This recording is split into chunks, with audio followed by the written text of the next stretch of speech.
უკანონო აგიტაცია საჩხერის რაიონში სოფელ კორბოულში გახსნილ ერთ-ერთ საარჩევნო უბანზე ნაციონალური მოძრაობის პლაკატებია გამოგრული.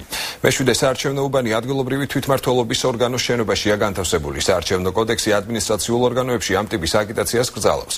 სოფლის ადმინისტრაციული ერთეულის წარმომადგენლები აცხადებენ, რომ აკრძალვის შესახებ არაფერი იციან.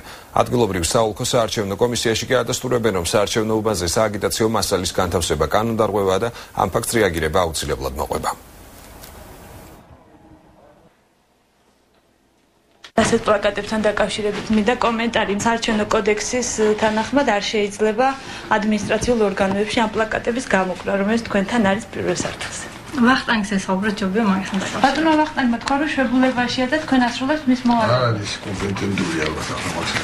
რა თქმა უნდა დარღვევა არის, ამას გეუბნებით, მაგრამ თქვენ ეხლა ვერ მეტყვით მე იმას თუ ვინ გამოაკრა ეს. ამ შემთხვევაში რომ ვიცოდეთ ვინ გამოაკრა, შესაბამის ფოტო და ვიდეო მასალას გადავცემდით შესაბამის სამსახურს და ისიც შესაბამის რეაგირებას გააკეთებთ ამ ყველაფერზე და ეხლა ამ ძოში კანონის დარღვევაა ეგ და მოხდება მისი გამოსწორება ოპერატიულად, იმიტომ რომ ჩემთან ამშრომლებს დავავალებ და ჩამოხსნიან ყველაფერს.